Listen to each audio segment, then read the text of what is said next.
Dr. Sershan Naidoo, thanks very much indeed for joining us on the program. It's been a big week for you in terms of launching this Higher Education Reform Experts South Africa, HERESA or HERESA, depending on how you choose to describe it. What is it and what are you trying to do? Thank you, Peter, and thank you to the SABC for affording us this time to speak to your viewers.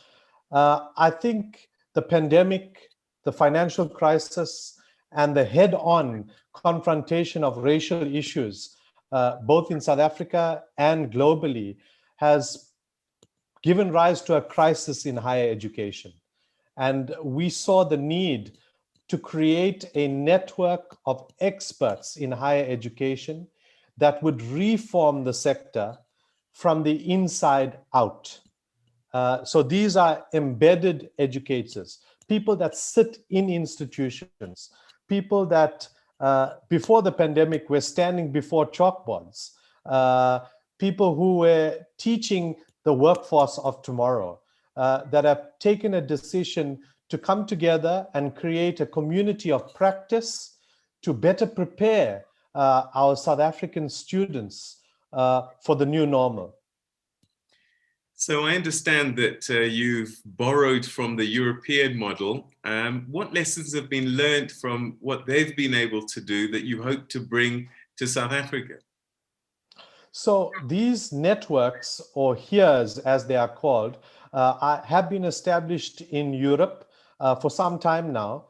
And this was an opportunity that we took to apply for EU funding, as South Africa is an associate country, to establish such a network here in South Africa. So whilst these networks have broad purpose across the global higher education sector, I think in South Africa, there's a very specific purpose. And that specific purpose is that we need to make sure, as the students say, no student shall be left behind.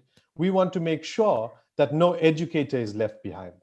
And I think whilst we have taken lessons from the Europeans in the need for educators to come together to create communities of practice, I think we want to add a uniquely South African spin to it, in that students will form front and center of our purpose. And whilst reforming the sector and informing policy are important, we have chosen to make three very important things at the center of our purpose. And that is to better prepare our graduates for the workforce. By focusing on competence-based learning, work-integrated learning, and on entrepreneurship education. So I think how we've taken it, transplanted it from Europe into an African body, but an African body has different needs. And right now we see that need as being changing that figure of 32.5% unemployment in South Africa. What you're describing seems like a job for the Higher Education and Training Minister, Dr. Nzimande. Is it that he's failing to do what he's trying to do, or is it that he needs advice from people like you? Because surely this is what he's supposed to be doing. You know, I have spent a large proportion of my youth being angry. Angry with government, angry with the system, angry with the mechanisms and barriers that are put to prevent progression. But I think I've grown, and so have a lot of my compatriots in the here.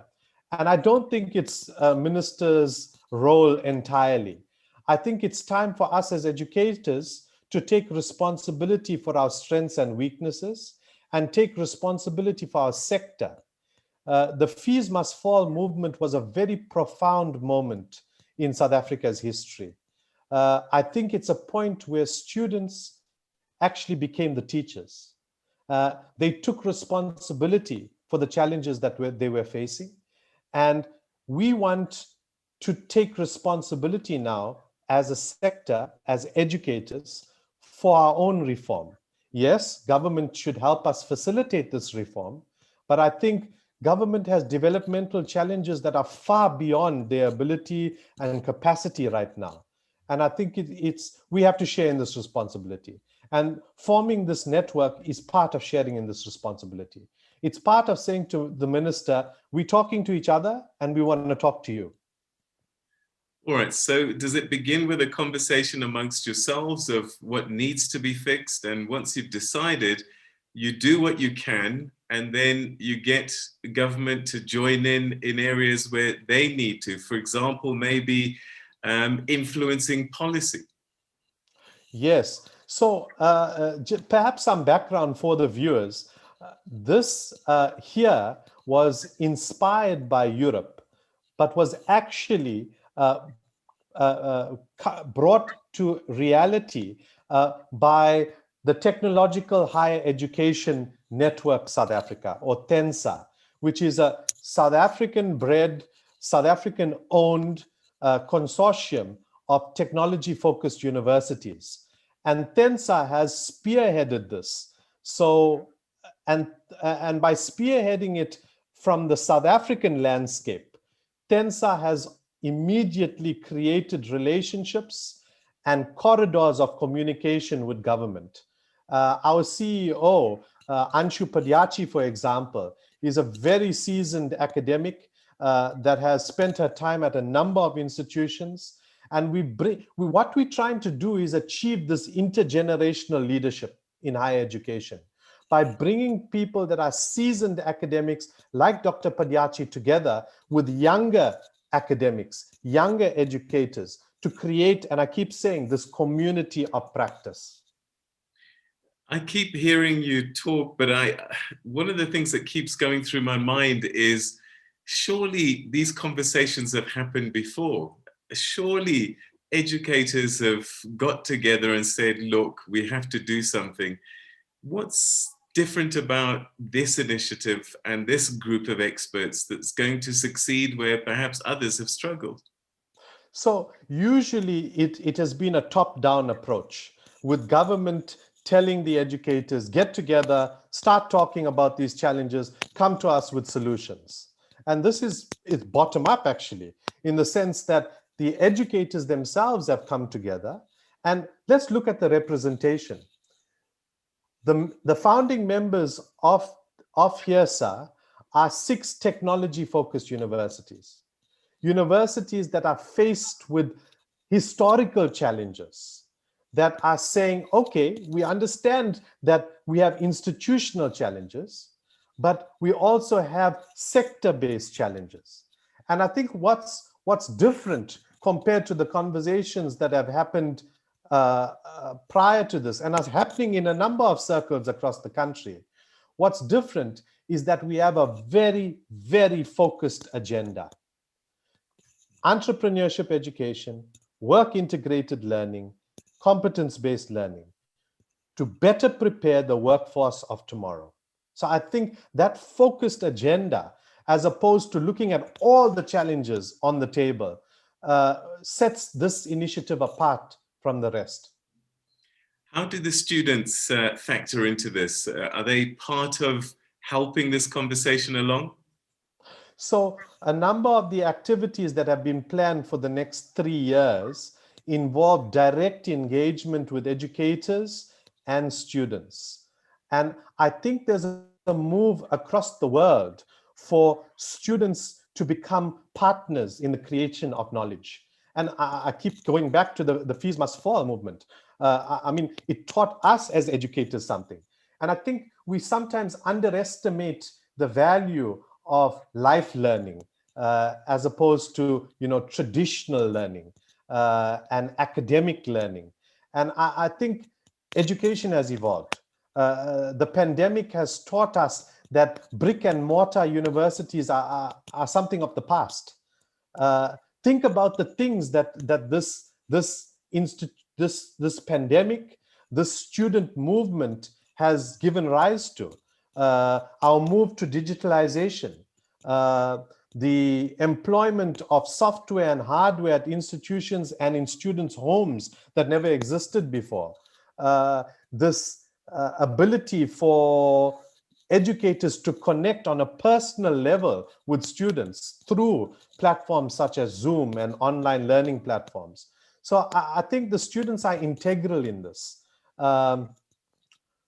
One challenge that I do foresee, Peter, is that our students of today are also faced with personal challenges. And I'm sure in the media sector, a number of your colleagues have exhibited signs of mental illness during this period. And we can't ignore the fact that this pandemic has also shone light on the susceptibility that students and teachers have to actually mental illness, mental disruptions in their performance. So I think as much as it separated us, and forced us to converse virtually, it's actually brought us closer together on a humanistic level. All right, so I'm sure a lot of conversations are going to happen, and you're going to come up with strategies to deal with some of these big issues. But what would you say are probably, I don't know, the top 3 issues that you need to address and can address and have already got some ideas that might be able to turn some big levers in the short term? So I think where we've missed the boat as a country is actually engaging industry and actually bringing industry into the university space to allow our learners to understand what is the working world.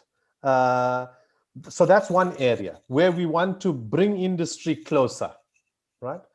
The second thing is that we have realized that we have actually left a lot of educators behind in our transition to this virtual online learning system. And there's a need to upskill educators. So there are some real old school great educators who were not prepared for this new normal. And there's a need to upskill them. So that's a second area of intervention. And the third area is probably to bridge the gap between the leaders of yesterday and the leaders of tomorrow, and to close the gap of intergenerational leadership and allow our young Black African academics who are the leaders of tomorrow to learn in a more structured manner how to lead. I don't think we've placed enough emphasis, whilst transformation has been top of our agenda in the country, I don't think we've placed enough emphasis on teaching leaders. Dr. Sershan Naidoo, it's been a pleasure talking to you, and we certainly wish you the best with this initiative, and let's hope that it can yield some big results. Our students and our country is depending on successful initiatives such as this one. Thank you so much.